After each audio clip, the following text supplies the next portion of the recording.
শুভ সন্ধ্যা বন্ধুরা, তোমরা সবাই কেমন আছো? তুই শুভ সন্ধ্যা দিয়ে দে বাবাই। শুভ সন্ধ্যা। আজকে সত্যি বলতে আমার খুব একটা মন মেজাজ কিছুই ভালো নেই। তোমরা দেখে বোধহয় বুঝতে পারছো, এই বাড়িতে মনে হয় না আমি বেঁচে থাকারই শান্তি পাবো। যাই হোক, আজকে যে জন্য মেইন আমি ব্লগটা তোমাদের দিচ্ছি সেটা হচ্ছে গত পরশু, অক্ষয় তৃতীয়া গত পরশু ছিল না? গত পরশু তো সকালবেলা মারাত্মকভাবে বৃষ্টি হয়েছিল, তোমাদেরও নিশ্চয় অনেকের জায়গাতেই বৃষ্টি হয়েছে। কিন্তু কালকে যে ব্যাপারটা হলো, কালকে সকালের দিকে আমি বলেছিলাম না আমার প্রিয় বান্ধবীর বাড়িতে যাব, তো প্রিয় বান্ধবীর বাড়িতে ওর কাজ পড়ে গেছিলো বলে সকালের দিকটা আমি যেতে পারিনি। তো মোটামুটি এই 4:30 নাগাদ বাড়ি থেকে বেরিয়েছিলাম। বেরিয়ে তারপর যথারীতি যখন ট্রেন এলো, কালকে তো যখন গেলাম বিকেলবেলাটা মারাত্মক গুমোট, এত কষ্ট হচ্ছিল, ভাবছি সিঁড়ি দিয়ে ওঠা আবার নামা। তারপরে আবার আমি তোমাদের আগেই বলেছি না, কোনো রিক্সা নেই, টোটো নেই, অটো নেই। ওদের ওই স্টেশনে নেমে তারপর পুরোটা মানে স্টেশন থেকে অনেকটা দূর তোদের বাড়ি, ওই হেঁটেই যাচ্ছিলাম। ভীষণ কষ্ট হচ্ছিল, একটা গাছের পাতাও নড়ছিল না, মারাত্মকভাবে গুমোট, ভীষণ গরম। তোমরা নিশ্চয়ই কালকে এটা ফিল করেছো। তো তারপর হঠাৎই আমরা ঢুকে গেলাম, মোটামুটি 5:30টার মধ্যে আমরা ঢুকে গেলাম। তারপর তো হঠাৎ করে মানে আমি বুঝতেও পারিনি, আওয়াজে ভাবছিলাম পাখার হাওয়া কোথায়। তারপর ওই আমার বান্ধবীর ছেলেই বললো যে মুষলধারে বৃষ্টি নেমেছে, মানে জানলাটা খুলে দেখ। তারপর দেখলো মারাত্মক। তারপর তো যে পরিমাণ বৃষ্টি হলো, তোমাদের অনেকেরই যারা কলকাতাতে আছো আমার বন্ধুরা, কলকাতার আশেপাশে সবাই কালকে বৃষ্টিটা দেখেছো, মানে যে কি মারাত্মক পরিমাণে, শুধু বৃষ্টি না, তার সাথে পুরো একেবারে ঝোড়ো দমকা হাওয়া, তার সাথে গাছ পড়া, শিল পড়া, সব কিছু। শিলও পড়েছিল মারাত্মক। হ্যাঁ, শিলাবৃষ্টি, শিল বৃষ্টি বলে না, শিলাবৃষ্টি ভীষণ পরিমাণে। এবার আমার ওখানে এইটাই ঠিক ছিল যে মোটামুটি ওই 7টা নাগাদ কি 7:30টা নাগাদ বেরিয়ে আসবো আমরা। ট্রেন মোটামুটি বাবাই দেখে রেখেছিল, শেয়ারাফুলটা মোটামুটি ফাঁকা হয়, ফাঁকা থাকে আর কি, শেয়ারাফুলের লোকালটা। তো কিন্তু এত মারাত্মক বৃষ্টি দেখছি, যেই টাইমটা বেরোনোর কথা সেই টাইমটা মারাত্মক, মানে মারাত্মকের থেকেও যদি মারাত্মক হয় কি, হাওয়ার কেমন গ গ গ শব্দ, জানলাগুলো নড়ছিল। মানে কালকে একটু বেশি পরিমাণেই হয়েছে, ওটা বোধহয় কালবৈশাখী হলো কালকেরটা। অথচ ওদের তো জানলা দরজা সব বন্ধ করে রেখেছিল, কিছুই সেরকমভাবে দেখতে পারিনি। মাঝে মধ্যে একটু উঠে দেখছিলাম, ওদের একটা ফাঁকা জায়গা ছিল, বাড়িটা রেনোভেশন হচ্ছে, সেই জায়গাটা এখনও ভরাট হয়নি, আটকায়নি। কেমন হলুদ হলুদ পুরো বিদ্যুৎ পড়ছিল, মারাত্মক পরিমাণে হাওয়ার শব্দ, তেমনি মুষলধারের থেকেও বেশি যদি বৃষ্টি হয়, এক নাগারে মানে আমার তো নামই নেই, বেড়েই যাচ্ছিল এরকম।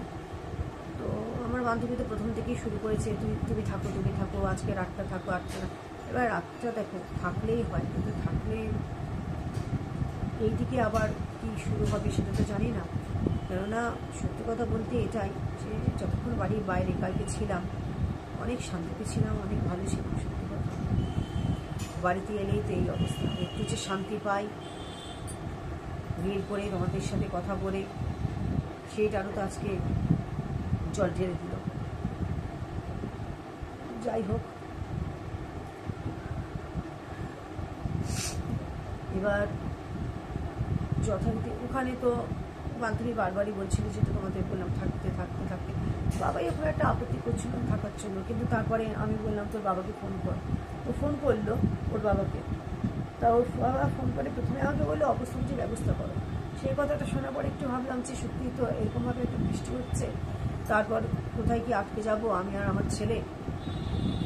ট্রেন আদৌ চলবে কিনা না, ট্রেন পুরো বন্ধ হয়ে যাবে, এত মুষলধারে দুর্যোগ, মারাত্মক দুর্যোগ। একটা ওই দুর্যোগে পড়েছিলাম হিলসের দিকে ফেরার পথে আমি আইলাতে, মানে অমানসিক দুর্যোগ, জীবনে বলবো না। আমি একা করে গিয়েছিলাম পুরো রাস্তাঘাটে, সে হাওয়া করে কাঁদছিলাম, কান্নাকাটি অবস্থা। সেই তখন তো বিশাল মোটা ছিলাম, তারপরেও ট্যাক্সি নড়ছে, ট্যাক্সি মাথাটা ধরেছে, তাও মনে হচ্ছে উড়ে বেরিয়ে যাবো, এরকম অবস্থা আইলাতে। এই কালকে একটা দেখলাম আর কি। তারপরে মানে আমি বাড়ির বাইরে কথা বলছি, তারপর তো আমফান থেকে ফোনে থেকে অনেক কিছু চলে এলো, রুমাল ডুমাল কি সব, হ্যাঁ অনেক কিছু, রুমাল না কি জানো, হ্যাঁ ওই রকম টাইপেরই আর কি কিছু ছিল। যাই হোক অনেক কিছুই হয়ে গেল। যাই হোক এবার অবশেষে এবার আমি তো ওর বাবাকে বাবাই ফোন করে আমাকে ধরি, এ আবার ধরিয়েও দেয়। আমি বললাম যে হ্যাঁ রেমাল ফেমাল বাদ তো এই রুমালই আছে, হ্যাঁ বন্ধুরা বুঝে গেছে। এবার বাবা এর একটা ব্যাপার আছে, ফোনে কথা বলছিস বল, ফোন করছিস কর। ওর বাবাকে ধরিয়ে দিয়েছে, ঠিক আছে, ওর বাবা আমাকে ওখানে বলছে, ফোনে তখন বলছে অবস্থা বুঝে ব্যবস্থা করা হচ্ছে। এখানে তো আমার বান্ধবী একটু আমাকে ছাড়তে চাইছে না, এত মারাত্মক বুঝে হচ্ছে, কী করবো বলো তো, থেকে যাবো নাকি। এদিকে তো আমার নার্ভের ওষুধ বলো, প্রেশারের ওষুধ বলো, সে কিছু নিয়ে নিস, এ বাদটাও নয়, এক রাত খেলাম না, ওটা কোনো ব্যাপার না। কিন্তু ওটাই আসল জানাচ্ছিল যে কী করবো, বান্ধবী তো আটকে দিতে চাইছে।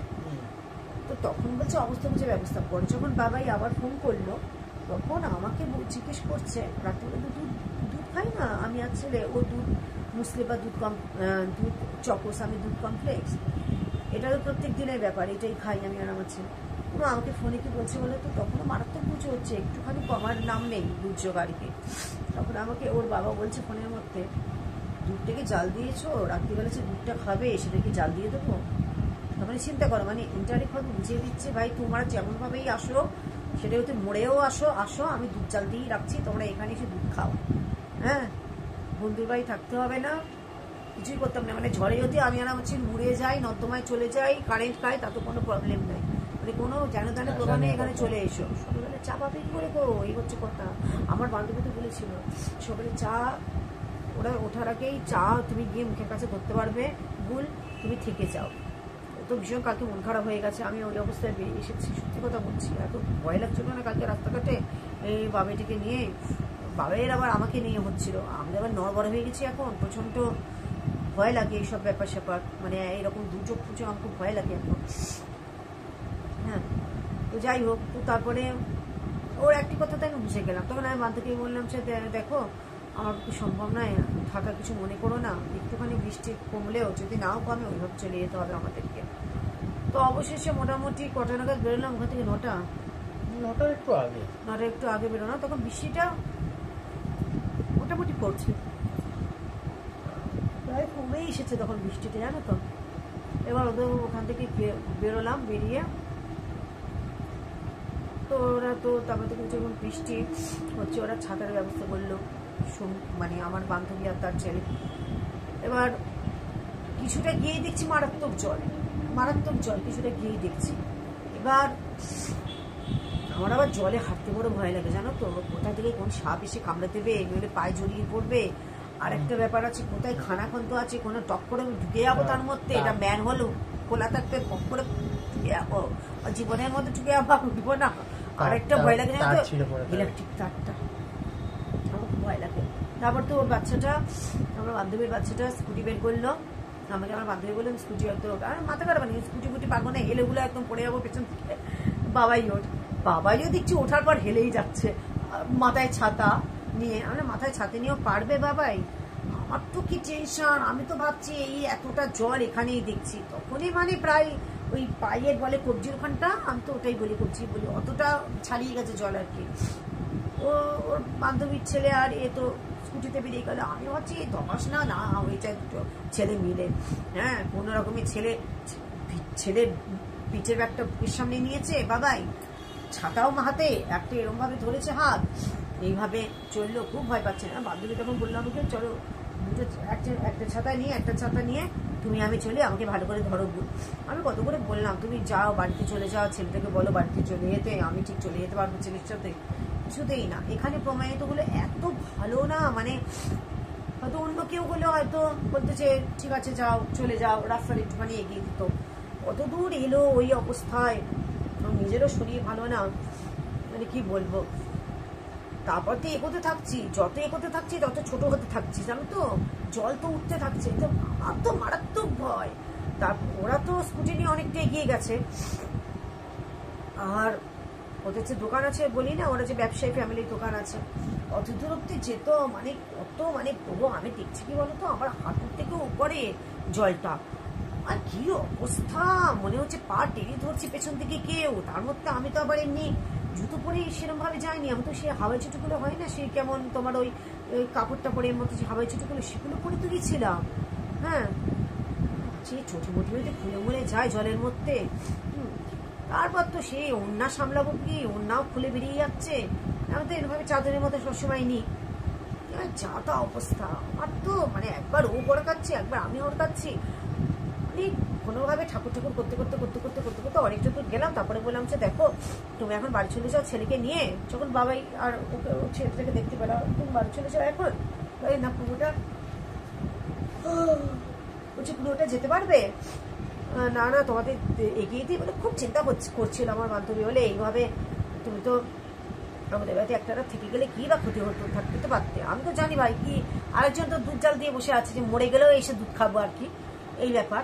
হ্যাঁ, না দুধ জাল দিয়ে বসে নেই সে, আমি না করেছিলাম, বলেছি দুধ জাল দেওয়া আছে, আমরা গেলে যদি খাই তাহলে আমি বের করে এই আর কি। আর তারপরে তো আমি আর বাবাই ওদিকে আমি বাড়ি পাঠিয়ে দিলাম যে না তোমরা বাড়ি যাও। তো ওরা তো মানে ইচ্ছে ছিল না আমার বান্ধবীর, যে পুরো স্টেশন অব্দি যাওয়ার ইচ্ছে ছিল, আমি একেবারে না বলে না যাও। তারপরে আমি আর ছেলে যেই মুহূর্তে বাবার হাতটা ধরেছি না, তবে থেকে গলা আমার শুকিয়ে গেছিল। তবে থেকে রাম রাম রাম এক একটা করে স্টেপিং ফেলছে, রামকে ডাকছে, এক একটা করে স্টেপিং ফেলছে, রামকে এই করে করে করে ভাই বলে মাম্মা আরো অনেকটা দূর, দেখো জল আরো বাড়ছে, যতই করছে তত নিচু হচ্ছে রাস্তা, আর জল আরো উঠছে। এই কোমর অব্দি জল, আমি তো এগোতে পারবো কি, কি অবস্থা। একটা সময় দেখছি বাবাই ব্যালেন্স হারিয়ে ফেলছে, আমি খালি চেঁচাচ্ছি বাবাই রে তুই যদি পড়িস ওদিকে, আমি তো মুখ থুপড়ে পুরো পড়বো, আমি তো উঠতেও পারবো না, জলে ভেসে কোথায় বেরিয়ে যাবো। আর মনে হচ্ছে বলতো পুরী সমুদ্রে হেঁটে বেড়াচ্ছি, সে কি জলে তোর বাপরে বাপ। এই করে করে অবশেষে সে স্টেশন অব্দি এলাম, স্টেশনে পৌঁছলাম। তারপরে একটা লাইন ক্রস করে প্ল্যাটফর্ম অব্দি, সে ততক্ষণে আমার প্রচন্ড যন্ত্রণা, সারা গা হাত পা মানে ছিঁড়ে যাচ্ছে যন্ত্রণাতে। আর ওই নর্দমা নোংরা জল, সারা গা ঘিনিন ঘিনিন করছে আমার, কতক্ষণে গিয়ে বাড়িতে চান করবো এরকম অবস্থা। হ্যাঁ, তো অবশেষে ট্রেন এলো, তারপরে আমাদের এখানে নামলাম। আবার ওভার ব্রিজে, বাবা বলছে মাম্মা তুমি ওভার ব্রিজ উঠবে নাকি তুমি লাইন পাবে, লাইন পাই কষ্ট করলো বাবা। তারপরে সেই ট্রেন চলে আসবে, আমি এদিক ওদিক যেতে পারবো নি, ওইভাবে থাকবে। ভাই মরতে চাই, লাইনে কাটা করে মরতে চাই না, সত্যি কথা বলছি। তো যে আবার ওভারব্রিজে উঠলাম, ওভারব্রিজ দিয়ে আবার নিচে বাবা বলেছে আমাদের এখানে লিফট আছে, এবার মাম্মা তুমি বাদ বাকি সিঁড়ি থেকে লিফটে নামবে। আর না লিফটে নেমেছিলাম না কালকে, হ্যাঁ প্রথমে ভয় লেগেছিল, অনেকগুলো সিঁড়ি উঠে গেছিলাম, নেমেও গেছিলাম, মাঝখানে কয়েকটা সিঁড়ি, সেটার মাঝখানটাই লিফট। চল যদি লিফট আটকে যায় তো সারা রাত থেকে যাবো তুই আর আমি লিফটে পেতো। অবশ্যই লিফটে নামলাম, টুকটুকু করতে করতে। ভাই একটা রিক্সোলা নেই, অন্যদিন আমার রিক্সো লাগে না, কাল খালি ভাবছেন যদি একটা রিক্সো থাকে, ছিঁড়ে যাচ্ছে সারা শরীর গাটা। অবশেষে তারপর টুটু টুটু টুটু টুটু করে হ্যাঁ এলাম বাড়িতে, ইয়ে করলাম আর কি অবশেষে। আর বাড়িতে আসার পথে আমাদের যে কমপ্লেক্সের ভেতরে কলগুলো আছে 24 ঘন্টা এখন চল। প্রথমে তো চটিটা ধুলাম আমি আর ছেলে, ভালো না এই নর্দমার জলে চটি নিয়ে ঘরের মধ্যে ঢুকবো নাকি আমি। বাবাকে বললাম দেখ বাবা, মানে আগে বাইরের বাথরুমে জামা কাপড় ছেড়ে গুঁড়ো সাবান বাবাকে দিতে বল, মানে বালতিতে, ওর বাবা সাবান জল করে রাখলো, ও ফোন করলো বাবা সাবান জল করে রাখো, সব জামা কাপড় ছেড়ে ছেড়ে তুই তোয়ালেটা নিয়ে তুই ভেতরে ঘরে ঠাকুর ঘর দিয়ে এসে আমাদের বাথরুম, এটা তো ঠাকুর ঘরই আমার, তাই না বলো। এবার এখানে নর্দমার জিনিস নিয়ে আমি ঢুকবো কি করে, তাই না। ওইভাবে তারপরে তো এসে আমি রীতিমতো ওগুলো সব সারতে কাচলাম, কেচে কিন্তু আর কি বলে নিংড়ো কিছুটা নিংড়ে বালতিতে রাখলাম। আজকে ভোরবেলা ওয়াশিং মেশিন চালিয়ে দিয়েছি, সারা রাত কিছু খাইনি, সত্যি কথা, আমি না ছেলে না কিচ্ছু না, শুধু প্রেশার মেপে রাতে কিছু কিছু করে খেলাম, হচ্ছে শুয়েছি একদম পড়েছি। বাবাইকে বলে একটা নাইস খাবো, এত যন্ত্রণায় ছটফট করছিল, অনেক রাত অব্দি ছটফট করে গেছি, সেই গা কামড়াচ্ছে পা কামড়াচ্ছে, এত যন্ত্রণায় ছিঁড়ে যাচ্ছে, একেবারে ঘুমিয়ে পড়লাম। তারপরে সেই এক ইয়েতে ভোর হলো, সেই ভোরবেলাতে উঠি, মানে এত বিচ্ছিরি অভিজ্ঞতা। এক দেখতাম হচ্ছে প্রচন্ডভাবে বৃষ্টি হলে আমার দিদি বেহালা কর্মস্থিতে থাকতো, ও যেখানটা থাকতো সেখানটা হচ্ছে কোমর জল। একবার আমি পেয়েছিলাম, আমি আর ছেলে, ওই সময়টা বাবা আমার হাতও ছেড়ে দিয়েছিল, আমার তো খালি মনে হচ্ছে পড়ে যাবো দবাস করে। হ্যাঁ, আমার ওই জলের মধ্যে দিয়ে যাওয়াটা ভীষণ ভয় লাগে। আর এই একটা জায়গা দেখলাম এত নিচু, এত জল, আর সত্যি কথা বলতে কি, আমি বাবাইকে এটাই বললাম, দেখ বাবাই, দুর্যোগ হয়তো কমে যাবে, আমি ধর রাত্রিবেলা আজ থাকতাম, জল তো কমতো না, শুধু জল পেরিয়ে পেরিয়ে আমাকে আসতে হতো, জল কমবে কোথা থেকে, জল নিকাশি ব্যবস্থাই তো নেই। এটা আমি হিল মোটরের কথা বলছি, নিশ্চয়ই তোমরা যারা যারা হিল মোটরে যাতায়াত করো বা হিল মোটরে থাকো নিশ্চয়ই অভিজ্ঞ। ভীষণ খারাপ অবস্থা ওখানে, তো বলে না ব্যাঙে বাথরুম করলেও হচ্ছে বন্যা হয়ে যায়, এরকম অবস্থা। তো বন্ধুবাড়িতে যেমন আনন্দ হয়েছে তেমনি একটা আতঙ্কও ছিল, এত বৃষ্টির মধ্যে কখন বেরোবো। আমার দেখো সবচেয়ে বড় ভয়টা কি লাগে জানো তো, একটা কথা করি, সেটা হচ্ছে এক তো খানাখন্ত বা ম্যানহোলে ঢাকনা খোলা থাকলে ধপ করে ঢুকে যাবো, সেটার একটা ভয়। আর একটা হচ্ছে বৃষ্টি বাদলার দিনে আর একটা হচ্ছে সাপ টাপ না জড়িয়ে যায়, এতটা জল আমি তো চটিও দেখতে পাচ্ছি না, কিছুই দেখতে পাচ্ছি না, সেই একটা ভয় লাগে। আর একটা ভয় লাগে ল্যাম্প পোস্ট, বারবার বাড়ি বলছে না সাইডে যাস না, মাঝখান দিয়ে চল, কোথায় কি তার ছিঁড়ে থাকবে, কোথায় কি ল্যাম্প পোস্টে হাত দিয়ে দেবে, কেলেঙ্কারি কাণ্ড। আর একটা কি লাগে বলতো, এই যে যাচ্ছি আমি না সারাক্ষণ যেন নাম করছিলাম বলতো, আমার খালি মনে হচ্ছে বাবারে আবার তো বৃষ্টিটা নামলো, আর এই হলুদ বিদ্যুৎ চমকাচ্ছে, এই একটা ভয় লাগে। ধপ করে মাথার উপরে যদি বাসটা তখনই পড়ে, নিচে তো জল, কোথায় যাবো, হয়ে গেল আর কি। আর কোনো তারপরে ছিঁড়ে পড়লে তারের মধ্যে মানে জলের মধ্যে তো কারেন্ট দৌড়বে, এইগুলোতে আমার ভীষণ ভয় লাগে। আর জল আমার বরাবরই ভীষণ ভয় আর কি, আমি সাঁতারও জানি না, আমার গঙ্গা নামতেও ভয় লাগে, গঙ্গা টঙ্গা যদি ডুব দিতে হয় না, তাহলে ছোট্ট বালতি হয় না, ছোট্ট বালতি নিয়ে যাই, চুপচুপ করে বাবাইকে বলি তোল, নইলে কুনারকে, ওরা তুলে দেয়, ওই বসে বসে চান করি, ওই এই ব্যাপার। তো আজকে ফোন করেছিলাম বান্ধবীকে, অনেকক্ষণ কথা হলো, বাবার আজকে গাটা আমার তো গরম দেখছে না, কালকে বলেইছি, কালকে তো চুলটা ভিজিয়েছিল, বলে হেয়ার ড্রায়ার দিয়ে দিস, কারণ বৃষ্টি লেগেছিল প্রথমে মাথায়, পরে তো ছাতাটা নিয়ে এলো ওর বন্ধুর ছেলে মানে বান্ধবীর ছেলে। আজ গাটা গরম লাগছে, বলছে মা তুমি কাজ করছো সারাক্ষণ, তোমার হাত ঠান্ডা, আমারটা, তাও তো টেম্পারেচার নিয়ে এলাম, তারপর দেখলাম যে না 97.something এরকম টেম্পারেচার, ঠিক আছে, গাটা মারাত্মক গরম আমার লাগছিল। এই আমার তো সকাল থেকে একটু সত্যি করে হয়েছে, শরীরটা ভালো লাগছে না ঠিক। তারপরে আবার বিকেলবেলার দিকে যখন রিল করছে না, রিল আমার হলো না গো, রিল করতে গিয়ে তারপরে যা কাণ্ড একটা ঘটলো, আমার বাড়িতে তো কখনো শান্তি নেই, আমি এত কেঁদেছি না কি বলবো, দেখো না আমার মুখ চোখের অবস্থা কি, আমি এত কেঁদেছি কি বলবো, শরীরটা ভালো লাগছিল না। ফ্রিজের ঠান্ডা জল নিয়ে বোতলে আর কাপে ঢেলে না পুরো নিজেকে আমরা বসে বসে চান করেছি, পরে এখন জল ভর্তি আসছে, আমার কিচ্ছু ভালো লাগছে না। আমি খালি ঠাকুরকে বলছিলাম আমার জ্বর আসুক, এমন জ্বর আসুক যাতে আমার জীবনেও না সারে, এই জ্বরের মধ্যেই চলেছে। সত্যি কথা কি জানো তো, ভালো লাগে না তো এইভাবে জীবনটা। মানে কালকে বিকেলটা বাইরে ছিলাম, অনেক ভালো ছিলাম, শান্তিতে ছিলাম বান্ধবীর বাড়িতে, আমার একটু কীভাবে যে জীবন যাবে আমি জানি না, আমার একটুও ভালো লাগছে না গো এটা। এবার তুই কিছু বল, কালকে যে এইভাবে যাতায়াত করেছিস কেমন লাগলো, আমার বন্ধুদের বল। আমার তো ভালোই লাগলো। ওর ভালো লেগেছে, শুধু জলটা মারাতে হলো আর কি, নর্দমার জল মারতে, ওটা আরও ঘেন্না না বলো, নর্দমার জল মারতে হলে বড্ড ঘেন্না লাগে গো, আমার তো বড্ড ঘেন্না লাগে এইসব জিনিসে। এসব চান টান করলাম পুরো চান করেছি, সে আবার সাবান টাবান কতবার সাবান করছিলাম গায়ে, চান টান করে বাপরে ঠাকুর করে এসেছি, মানে গড় দিয়েছি। ইস এই ব্যাপার তো কালকের অভিজ্ঞতা তোমাদের সাথে শেয়ার করলাম। আমি ওর মধ্যেও বাবাইকে বলছি, বাবাই ব্লক করা যাবে, জলটা নিবি, ভাই বলে তুমি এখন এই সময় ব্লক করবে, ফোন নিয়ে তুমি ব্লক করবে, তুমি নিচে হাঁটতে পারছো না, ফোন শুদ্ধ দপ হয়ে যাবে। আমার খুব মনে হচ্ছিল ওই কোমর জল, আমি তো ব্লক করতে করতে কথা বলতে যাই, করতে পারতো, এখন বলছি করতে পারতে, তারপর পড়ে গেলে পড়ে যেত, হ্যাঁ এখন বলছি করতে পারতে, জানো তো। যাই হোক, এই তো আজকে তো বৃষ্টির নামই নেই। যাই হোক, তোমরা ভালো থাকো, সুস্থ থাকো, কেমন আমার পাশে থাকো, আমাকে সাপোর্ট করো বন্ধুরা, হ্যাঁ একটু বেশি বেশি করে ভালোবাসা দাও। দেখছো তো আমার চোখ মুখ কেমন হয়ে গেছে, কান্নাকাটি করে আমার মন বড় খারাপ গো। আমি আজকে চাও খাই না, যেন আমি চাও খাই না, আজকে আমি দুপুরবেলা উঠে খাচ্ছি আর আমি চাও খাই না, তো আজকে এই এত রাত্রিবেলা ঠিক করেছি দুধ কমপ্লেক্স খাবো, ওষুধ খেতে হবে তো এই জন্য, আর চা খাবো না, আমার ভালো লাগছে না কিছু করতে। এই আর সারাক্ষণ ধরে ঠান্ডা জলটা গায়ে ঢেলেছি বলে না কি বলবো তো আমার গা হাত পায়ে যন্ত্রণা শুরু হয়ে গেছে জানো। এই এখন আবার একটু নাইস না খুব করে একটু শুয়ে পড়বো। বাবা বলছে রিল করতে হচ্ছে, এই যে মুখ চোখের অবস্থা দেখো তো, চোখে জল পড়ছে, ঠান্ডা লেগে যাচ্ছে আরো, তারপর কান্নাকাটি করে এই অবস্থা। এখন যদি আমি রিল করি আমাকে দেখতে লাগবে মানুষের মতো, তোমরা বলো তো। তো ওরকম ধরনের কিছু একটা দেখো। ও মা, কি কান্নার ভিডিও করবো আমি?